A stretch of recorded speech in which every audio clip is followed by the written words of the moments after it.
fear of poverty, the fear of ill health, the fear of losing someone you love, the fear of death. Hey, how are you doing? It's Alan here from Looking for Warriors, and I want to talk about Think and Grow Rich really quickly. Now, he's talking in this chapter about outwitting the 6 ghosts of fear. The 6 ghosts of fear, what are they? Let's see if I remember. Looking, the fear of poverty, the fear of ill health, the fear of losing someone you love, the fear of death. I've got 4 of them. The fear of death, the fear of death, the fear of criticism, and the fear of old age, which kind of fits into the fear of death. So the 6 ghosts of fear. Now, we've all got this, don't we? Is it what he's talking about here is frame of mind? What frame of mind are you in? Are you scared? Sometimes I'm scared. We all have, in our bones, we have the ability to have fear. And we also have the ability to be happy and joyous. I was listening to Richard Bandler once. Richard Bandler was the co-creator of NLP. And what Richard Bandler says is, your problems are not your problems. Your problems are not your problems. The only problem you have, the only problem that you have is that you're not having enough fun. Because if you were having enough fun, you wouldn't have time to have your problems. And that's something that I have thought about over and over and over. What's that mean? But what he's really talking about there, he's talking about there really is no problems. Anthony de Mello would say something similar, because Anthony de Mello was a Jesuit priest, an Indian guy, who I felt when I was growing up I had a real connection with. Do you ever meet this guy and you listen, and as you listen, you're just fascinated by everything they say? And for me, that's what Anthony de Mello was. Just incredible. Catch your mind, just like this. And Anthony de Mello said something similar. He talked about an Indian guy called I probably can't say the name right, it's an Indian name. Rotundra, I think his name was. Rotunda was his name. And he met him when he was younger, and he was talking to him, and he used to lift this, it's like a, I don't know what it's called, but you sit in the back of it, he holds the front and he runs along in front of you. And he was really struggling. He's struggling to the point where, and this is in a Western country, probably in India now, because I'm sure India has changed a lot. But at that time in India, he struggled so much that he'd sold his skeleton to feed his family. Now what that means is you sell your skeleton to like criminals, and they give you some money, but when you die, they come and they take the body and they melt down the body with some sort of chemical, and they sell the bones. So he'd sold a skeleton. That's how miserable he was. And Anthony de Mello met him, and he was talking to him. He says, aren't you worried? He said, worried about what? Well, you know, your family and how they'll get by. And Rotundra said to him, well, you know, I do the best I can. I look after them the best I can. And outside that, it's in the hands of God. And he said, as he sat there and listened to him, as he sat there and listened to this guy who would have been seen by most people as having a miserable life. As he sat there and listened to him, suddenly it happened. He said he realized he was in the presence of a mystic. He realized he was in the presence of a mystic. Someone who just let it go.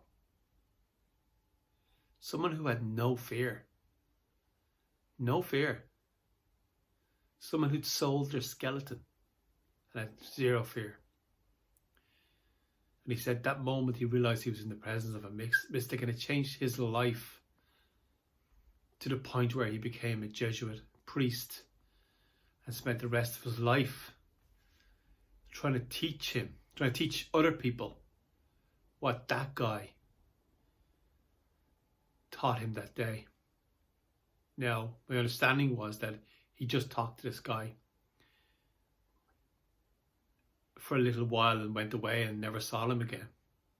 And he doesn't know what happened, where he is, but he realized that day he was in the presence of a mystic. Some with zero fear. He also talked about people who got cancer diagnosis, told they were going to die in 6 months. They'd be dead in 6 months. And he talked to them, and they said, Anthony, I only began living the moment they told me I was going to die. That I was going to die in 6 months was the moment I began living. The fear was gone. It was a certain thing. Up until that point, I'd lived every day in fear. Every day. And we look at these people. Someone who has been given a 6 month to live diagnosis and has zero fear.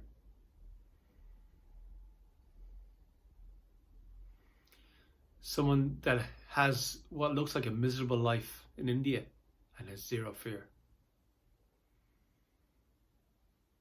And what Anthony de Mello said about this is these are the only people who are really living. All the Lord people and all the people who look like they have everything are actually living their lives in fear. And this is what he's talking about in this book, this Think and Grow Rich book. The 6 fears. And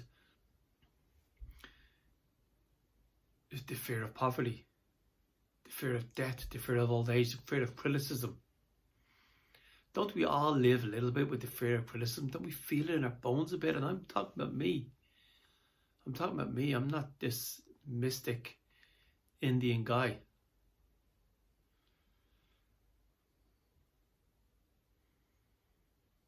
I try to live without any fear.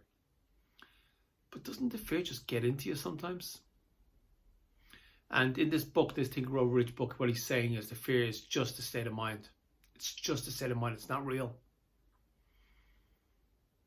Your problem isn't the fears you have. Your problem is that you're not having enough fun. Because if you were having enough fun, you'd forget to have your fears and to have your problems. Have you ever been in that situation where, and I have, where it looks like everything is terrible and everything's going wrong, but you're having so much fun you don't even notice or pay attention to it? I have. When my kids were small, and I could just get down on the ground, I could play with their cars with them, and completely lose myself in this game and the actual wonder of this little human being that was just like me, without all of the fears, without all of the pain, without all of the scars. This little beautiful human being who was exactly like me, but a pure version of me, without the scars and without the pain and without the tire tracks that life leaves on us. And I could just be in that moment, even just for half an hour. Even for half an hour, where I could take a break from work and I could just sit down and play. And be with them, be in that moment with them, where all the fear goes. And you're just in that excited, fun, adventurous, innocent state. So Think and Grow Rich, it says, talks about all the fears, and it says, he's talking about, and I've got to say it, he's talking about the Great Depression and a fear of poverty went through everybody. And there had to be a depression because there was so many minds focusing on poverty. And he was talking about the Spanish flu. I think it was the Spanish flu he was talking about in the book.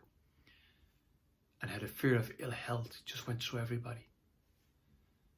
And one day, Spanish flu disappeared. We don't have it anymore. It disappeared. And what he says, what Think and Grow Rich says, is that the fear of ill health, people are just not afraid of it anymore. Because what he says in the book, if you read the book, he says that the doctors, there was smallpox, there was Spanish flu, there was all kinds of diseases go from person to person. And so many people were being taken down with these diseases.